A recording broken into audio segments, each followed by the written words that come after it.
Hello everyone. तो आज हम करंट अफेयर्स स्टार्ट कर रहे हैं इस वीडियो से। और करंट अफेयर्स के लिए हम परीक्षा मंथन की बुक को पहले हम कवर करेंगे। उसमें जो लक्ष्य का अंक 2 है 2020 के लिए, उसको हम जो है स्टार्ट कर रहे हैं। तो इसमें देखिए, जो पहला जो है वो राष्ट्रीय मुद्दा दिया हुआ है। राष्ट्रीय मुद्दे, नेशनल इश्यूज़ को हम देखेंगे। तो देख लेते हैं राष्ट्रीय मुद्दे में कौन कौन से मुद्दे हैं यहाँ पे। तो फर्स्ट हमारा है वंदे भारत मिशन और ऑपरेशन समुद्र सेतु, भारत और चीन के बीच झड़प, गिलगिट बल्तिस्तान, जीवन सुगमता सूचकांक तथा नगर पालिका कार्य प्रदर्शन सूचकांक 2019, ब्रू शरणार्थी, बोडो समझौता, नागा और कुकी जनजातियों के बीच समझौता। ये इतने टॉपिक आज हम कवर करेंगे, ठीक है। तो पहला जो हमारा है वो है वंदे भारत मिशन और ऑपरेशन समुद्र सेतु, ठीक है। क्या है वंदे भारत मिशन? तो देखिए, वंदे भारत मिशन के तहत 2 मई 2020 में ये घोषणा की गई वंदे भारत मिशन की। और इसके तहत क्या हुआ कि देखिए, हमारे देश के बहुत सारे लोग, बहुत सारे जो नागरिक हैं, सिटीजन्स, वो डिफरेंट कंट्रीज़ में फंसे हुए थे लॉकडाउन की वजह से, क्योंकि जो कोरोना वायरस है वो ऑल ओवर वर्ल्ड हर जगह जो है ये फैला हुआ है। तो लॉकडाउन की वजह से बहुत सारे भारतीय दूसरे देशों में फंसे हुए थे। तो वंदे भारत मिशन के तहत 64 उड़ानों के माध्यम से 7 मई 2020 से लेके 13 मई तक लोगों को वापस बुलाया गया, ठीक है। तो ये आपको डेट याद रखना है कि कब से कब तक हुआ। 7 मई से 13 मई 2020 तक के टाइम में 64 विमानों का उपयोग किया गया और भारतीय लोग जो विदेशों में थे उनको भारत वापस बुलाया गया, ठीक है। अब क्या है कि दुनिया भर में जो भारतीय फंसे थे उनको वापस लाया गया। और क्योंकि जो मार्च का मंथ था, मार्च के स्टार्टिंग में ही जो जितने उड़ान थे, हमारे जो अंतर्राष्ट्रीय उड़ान थे, उनको बंद कर दिया गया था, उनको रद्द कर दिया गया था, ठीक है। तो लगभग 15,000 जो भारतीय हैं वो उनको जो है इंडिया देश वापस बुलाया गया। अब देखिए, 7 मई से 13 मई के बीच संयुक्त अरब अमीरात के लिए 10 उड़ानें, ऐसे ही भिन्न भिन्न देशों के लिए, जैसे अमेरिका है, ब्रिटेन है, सऊदी अरेबिया है और सिंगापुर, तो इन सारे, कतर है, तो इन सारे देशों के लिए अलग अलग जो है नंबर ऑफ जो है आपकी फ़्लाइट्स भेजी गई लोगों को वापस लाने के लिए। और अगर हम एरिया, भारत के एरिया से देखें तो सबसे ज़्यादा जो उड़ान है वो 15 उड़ान केरल से भेजी गई थी, ठीक है। उसके बाद दिल्ली और तमिलनाडु 11 उड़ानें भेजी गई थी। तो आपको ध्यान रखना है कि सबसे ज़्यादा उड़ानें केरल से भेजी गई थी। और ये भी ध्यान रखना है कि ये जो वंदे भारत के तहत जो लोगों को लाने का कार्यक्रम स्टार्ट हुआ वो 7 मई से 13 मई तक हुआ और 64 उड़ानों के माध्यम से लोगों को वापस लाया गया। तो ये हमारा पूरा है वंदे भारत मिशन। दूसरा हम देखेंगे ऑपरेशन समुद्र सेतु, ठीक है। देखना है ऑपरेशन समुद्र सेतु क्या है। कि इसके पहले हमने वंदे भारत में देखा कि विमान के द्वारा भारतीयों को अंदर जो है हमारे देश में वापस लाया गया। यहाँ पे क्या है कि जो नौसेना है हमारी, वो जो है जल मार्ग से लोगों को वापस लाएगी, ठीक है। तो कौन कौन से जहाज़ का यूज़ किया गया, वो है आपके जलाश्व और मगर। तो जहाज़ों का नाम जान लीजिए, जलाश्व और मगर, ठीक है। ये 2 जहाज़ के थ्रू लोगों को वापस लाया गया, ठीक है। 1000 लोगों को पहली बार में वापस लाया गया और जो भी सोशल डिस्टेंसिंग और जितने भी नॉर्म्स थे जो फॉलो करना था, वो सारी चीज़ों को ध्यान रखते हुए लोगों को वापस लाया गया। और इस ऑपरेशन का, कौन से ऑपरेशन समुद्र सेतु का जो संचालन है वो किया गया रक्षा मंत्रालय, विदेश मंत्रालय, स्वास्थ्य मंत्रालय और केंद्र और राज्य सरकार की अन्य एजेंसीज जो हैं उनके समन्वय से ये सारे जो है काम जो है किया गया, ठीक है। अब नेक्स्ट हमारा है भारत और चीन के बीच झड़प।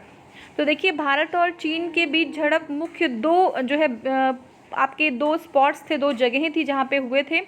एक तो था आपका नाकुला और दूसरा था पोंगोंग सो लेक, ठीक है। पोंगोंग सो जो झील है और नाकुला, वहाँ पे जो है झड़प हुई थी।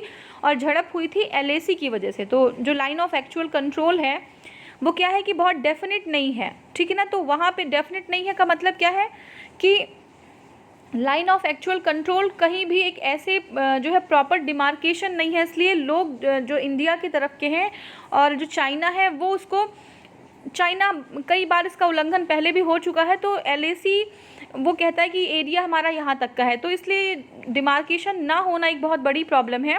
तो दो हमारे पॉइंट्स हैं जहाँ पे ये जो है वायलेशन हुआ। तो देखिए जो भारत और चीन की सीमा है वो 3488 मीटर LAC है वहाँ की, ठीक है। अब चीन का दावा ये है कि जो अरुणाचल प्रदेश है वो तिब्बत का हिस्सा है, जबकि भारत इसको अपना अखंड अंग मानता है और है भी, ठीक है। अब जो हमारा मैंने बताया LAC जो है बहुत क्या है, अनसुलझा और असीमांकित है। इसकी वजह से ये दोनों देश उनका भिन्न भिन्न नज़रिया है। देखेंगे नाकू ला दर्रा, मैंने आपको बताया दो जो है पॉइंट्स पे ये झड़प हुई थी, एक तो है नाकू ला दर्रा और दूसरा है पोंगोंग सो लेक। तो जो नाकू ला दर्रा है वो सिक्किम में स्थित है और समुद्र तल से इसकी ऊंचाई 5000 मीटर है, ठीक है। देखिए तीस्ता नदी के उद्गम स्थल पे मुगुथांग और चोम लामू के दक्षिण में है। ये नाकूला कहाँ पे है? नाकूला तीस्ता नदी के उद्गम पे एक जगह है, स्थित है मुगुथांग और चोमलामू, ठीक है, चोलामू। तो चोलामू और मुगुथांग के दक्षिण में जो है कौन है? नाथुला है, ठीक है। अब देखिए अगर मुगुथांग को देखें तो मुगुथांग का कुछ एरिया जो है आपका चाइना में है और कुछ इंडिया में है। जो चाइना वाला हिस्सा है वो ज़्यादा डेवलप्ड है, वहाँ पे वो मोटरेबल एरिया है, वाहन योग्य है, लेकिन इंडिया में वो जो क्या है वो एक निर्जन स्थान है, वहाँ पे कोई डेवलपमेंट एक्टिविटी नहीं हुई है। अब आगे अगर हम देखते हैं कि जो नाकूला के अलावा कुछ और जो है दर्रे हैं सिक्किम में, वो देख लेते हैं जो इम्पोर्टेंट है एग्जाम के लिए। तो नाकूला है, नाथुला है और जलेपला है, ठीक है। कौन कौन सा दर्रा है? नाकूला, नाथुला और जलेपला, ठीक है। तो देखते हैं जो है नाकूला, नाथुला और जलेपला आपको ध्यान रखना है। अब पोंगोंग सो लेक के बारे में हम देखते हैं। ये लद्दाख में स्थित है, ठीक है, और इसकी ऊंचाई जो है 4350 मीटर है। ये विश्व की सबसे ऊंची खारे पानी की झील है। और ध्यान रखना ये मीठे पानी की नहीं, खारे पानी की झील है, और वो भी विश्व की सबसे ऊंची खारे पानी की झील, ठीक है। तो इसका जो 1/3 हिस्सा है वो भारत में है और 2/3 हिस्सा जो है वो चीन में अवस्थित है। तो हमने 3 पॉइंट्स कवर कर लिए हैं। तो हमारा 4th है गिलगिट बल्तिस्तान। तो गिलगिट बल्तिस्तान का क्या इशू है देखते हैं।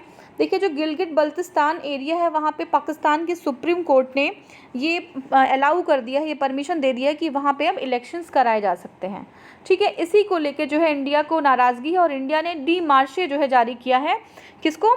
पाकिस्तान को। डीमार्शे मतलब होता है एक आपत्ति पत्र, ठीक है, आपत्ति पत्र जारी किया है कि इस पर हमें आपत्ति है, क्योंकि जो गिलगिट बल्तिस्तान है, लद्दाख, जो पूरा गिलगिट बल्तिस्तान, लद्दाख, जम्मू कश्मीर पूरा भारत का एक अभिन्न अंग है, ठीक है। तो देखिए इसमें क्या है कि 2018 की government of Gilgit Baltistan order में सुप्रीम कोर्ट ने बदलाव किया है, संशोधन किया है, और वहाँ पे ये परमिशन दे दी गई कि वहाँ पे आम चुनाव जो है कराए जा सकते हैं, ठीक है। अब क्या है कि भारत का ये कहना है कि जो गिलगिट बल्तिस्तान के लोग हैं उनकी मांगों को, उनकी आज़ादी की जो मांग है उसको कुचला जा रहा है, और ये बिल्कुल भी लीगल नहीं है जो पाकिस्तान कर रहा है। इसके लिए इंडिया ने अपनी आपत्ति जताई है और उनको ये भी याद दिलाया है कि 1944 में भारतीय संसद ने कश्मीर को लेकर स्वीकृति प्रस्ताव जो है उनको याद दिलाया कि उसमें ये कहा गया है कि समूचा जो जम्मू कश्मीर है वो भारत का एक अभिन्न अंग है, ठीक है। नेक्स्ट हमारा है जो जीवन सुगंधता सूचकांक तथा नगर पालिका कार्य प्रदर्शन सूचकांक 2019, ठीक है। मिनिस्ट्री ऑफ हाउसिंग और अर्बन जो अफेयर्स है वो इन सूचकांकों के अंडर में सारे सूचकांक देखे जाएंगे, ठीक है ना। तो कौन है? Ministry of housing and urban affairs, ठीक है। शहरी आवास और शहरी मंत्रालयों के मामलों की मंत्रालय, ठीक है। किसके लिए? जीवन सुगंधता सूचकांक तथा नगर पालिका कार्य प्रदर्शन सूचकांक 2019। तो देखिए इसमें होगा क्या कि 100 स्मार्ट शहरों को लिया जाएगा और 14 शहर ऐसे भी लिए जाएंगे जिनकी आबादी 10 लाख से अधिक है। 100 स्मार्ट शहर प्लस 10 लाख ऐसे शहर जिसकी 14 ऐसे शहर जिसकी आबादी 10 लाख से ज़्यादा है। यहाँ पे लोगों की जीवन की गुणवत्ता का आकलन किया जाएगा। पहली चीज़ तो ये हो गई। दूसरा हमारा आप देखते हैं कि जो नगर पालिका कार्य प्रदर्शन सूचकांक है उनका कार्य प्रदर्शन कैसे समझेंगे हम कि नगर पालिका अच्छा कार्य कर रही है कि नहीं। तो देखिए उसके लिए 5 सूचकांक होंगे, 5 क्षेत्र होंगे। कौन कौन से? सेवा, वित्त, योजना, प्रौद्योगिकी और गवर्नेंस। इन्हीं के आधार पे, इन्हीं 5 सूचकांकों पे जो है नगर पालिका के कार्य का प्रदर्शन देखा जाएगा। और ये जो 5 सूचकांक है उनको आगे चल के 20 अन्य क्षेत्रों में विभाजित कर दिया जाएगा और इनका आकलन 100 संकेतकों के आधार पे किया जाएगा, ठीक है। नेक्स्ट हमारा है जीवन सुगमता सूचकांक। इसमें क्या होगा, जीवन की गुणवत्ता, आर्थिक क्षमता और स्थिरता को बनाए रखने वाले कारकों का, कि जीवन की जो गुणवत्ता है, आर्थिक क्षमता है, स्थिरता है, उसको बनाए रखने के कौन से कारक हैं, उसको हम जो है क्या करेंगे, अध्ययन करेंगे। ठीक है। नेक्स्ट हमारा है ब्रू शरणार्थी। ठीक है। अब ब्रू शरणार्थियों का क्या जो है मुद्दा है, ये हम देखेंगे। ध्यान रखना है कि 16 जनवरी 2020 को जो गृह मंत्री हमारे हैं अमित शाह, और त्रिपुरा और मिज़ोरम के बीच का ये मामला है। तो त्रिपुरा और मिज़ोरम के जो मुख्यमंत्री होते हैं और ब्रू समुदायों के नेता होते हैं, उनके बीच में आंतरिक रूप से एक क्या होता है, समझौता किया जाता है, जिसके अंतर्गत जो 34,000 शरणार्थी होते हैं उनको त्रिपुरा में बसाया जाएगा। ठीक है। अब जब उनको त्रिपुरा में बसाया जाएगा तो केंद्र और राज्य सरकार जो है अपनी तरफ से कुछ उनको सहायता प्रदान करेगी। ठीक है। तो देखिए सहायता किस तरीके की प्रदान करेगी, उसमें जो है जितने परिवार हैं सारे परिवार को 4-4 लाख रुपए, 3 चीज़ें हैं ध्यान रखना है। पहला तो क्या है, हर परिवार को 4 लाख रुपए एक मुश्त दिया जाएगा। दूसरा क्या है, हर परिवार को 5,000 रुपये 2 साल के लिए, हर महीने 2 साल के लिए 5,000 रुपये हर परिवार को मिलेगा। तीसरा क्या है, 1.5 लाख रुपए यानी कि 1.5 लाख जो है उनको घर बनाने के लिए मदद के लिए दिया जाएगा। तो उनको कहाँ पे, 34,000 जो ब्रू शरणार्थी हैं उनको त्रिपुरा में जो है बसाया जाएगा। उसके लिए 3 जो है चीज़ें जो गवर्नमेंट हेल्प कर रही है, क्या है, 4 लाख रुपए एक मुश्त, फिर 5,000 रुपये 2 साल के लिए हर महीने हर परिवार को दिया जाएगा, और 1.5 लाख रुपए उनके घर की मरम्मत या घर बनाने के लिए दिया जाएगा। ठीक है, हर परिवार को। नेक्स्ट है, इसके बाद उनको एक चौथी चीज़ और है कि उनको मुफ्त राशन भी दिया जाएगा 2 साल के लिए। ठीक है ना, उनको राशन जो है उसके लिए कोई चार्ज नहीं होगा, वो राशन मुफ्त राशन दिया जाएगा। ठीक है। तो देखिए होता क्या है कि ब्रू शरणार्थी जो हैं, जो ऑलरेडी मिज़ोरम में बस चुके हैं, उनके लिए कोई ऐसा प्रावधान नहीं किया गया है, कोई ऐसा विकल्प नहीं है कि उनको फिर से जो है वहाँ से त्रिपुरा में बसाया जाए। तो जो बस चुके हैं मिज़ोरम में, वो मिज़ोरम में ही रहेंगे। अब देखिए होता क्या है कि जो ब्रू समुदाय होता है मिज़ोरम में, मीज़ो जनजाति के बाद सबसे बड़ी दूसरी जनजाति है। ठीक है, सबसे बड़ी जो है मिज़ोरम में मीज़ो है, और उसके बाद दूसरे नंबर पे ब्रू है। तो ब्रू और मीज़ो के बीच तनाव का कारण ये था कि जो एक ममित उपक्षेत्र है, ममित एक क्षेत्र है जहाँ पे ब्रू और रियांग लोग बहुत ज़्यादा, ब्रू और रियांग दोनों ही जनजाति हैं, तो ये जो ब्रू और रियांग लोग हैं वो बहुत ज़्यादा नंबर में वहाँ पे हैं। तो ममित उपक्षेत्र में इन्होंने स्वायत्त परिषद की मांग की थी, लेकिन ये जो है मिज़ोरम या मीज़ो के जो लोग हैं, मीज़ो लोग, उनको मीज़ो जनजाति को ये पसंद नहीं आया, तो इसका विरोध करने लगे, और उसके बाद फिर हिंसक संघर्ष शुरू हो गया ब्रू और मीज़ो में। ठीक है। अब जब हिंसक संघर्ष हुआ तो जो ब्रू हैं आपके, उनको त्रिपुरा पलायन करना पड़ गया। ठीक है। और अभी प्रेजेंट टाइम में बहुत सारे शरणार्थी हैं जो त्रिपुरा में रह रहे हैं। तो इसी समस्या का समाधान करने के लिए ब्रू शरणार्थी का समझौता हुआ। ठीक है।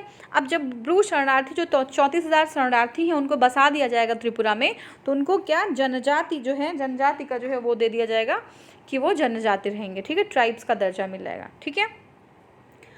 जो नेक्स्ट हमारा है वो है बोडो समझौता। तो बोडो एकॉर्ड देखते हैं क्या है। 27 जनवरी 2020 को भारत सरकार, असम सरकार और बोडो समूह, किनके बीच, सेंट्रल गवर्नमेंट, बोडो जो आपकी असम सरकार और बोडो ग्रुप्स के बीच में एक समझौता हुआ।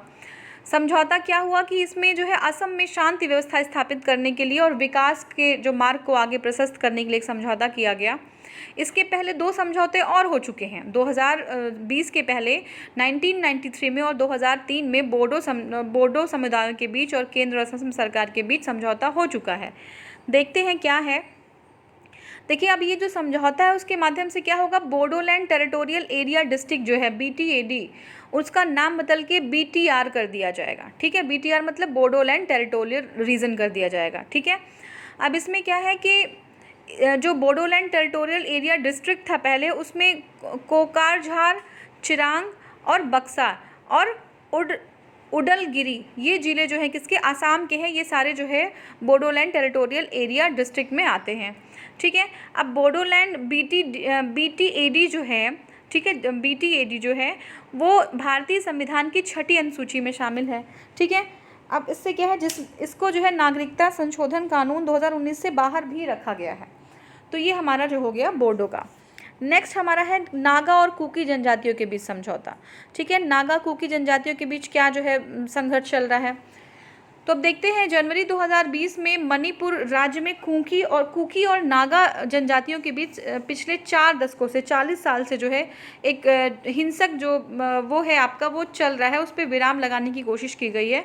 तो उसको विराम लगाने के लिए दोनों जो है ग्रुपों के बीच में समझौता किया गया है। ठीक है, अब देखिए नागा नेशनल पॉलिटिकल ग्रुप है और कुकी नेशनल ऑर्गेनाइजेशन है, इनके बीच एक शांति समझौता जो है हस्ताक्षर किया गया है। इसमें क्या है कि 1993 में नागा और कुकी जनजातियों के बीच हिंसक जो है एक झड़प हुई थी, जिसमें से 230 लोग की मृत्यु हुई और जिसमें से सारे मैक्सिमम जो लोग थे वो जो है कुकी थे, अधिकांशतः 220 में से कुकी लोग थे। नागा लोग के बारे में देखते हैं। नागा जो है नागालैंड और मणिपुर के पहाड़ी के क्षेत्र में पाई जाने वाली एक जनजाति है। कहाँ की है? मणिपुर और नागालैंड के बीच में पाई जाने वाली एक पहाड़ियों में पाई जाने वाली जनजाति है। ये पहाड़ी लोग हैं। ठीक है, मंगोलाइट फैमिली से बिलोंग करते हैं। और कुकी जो है ये जो है मणिपुर की बहुसंख्यक जनजाति है। ये कहाँ रहती है? घाटी और मैदानी एरिया में निवास करते हैं।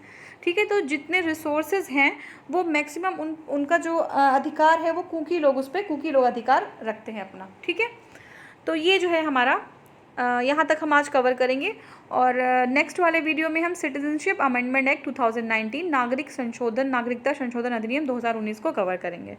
ठीक है, thank you so much for watching.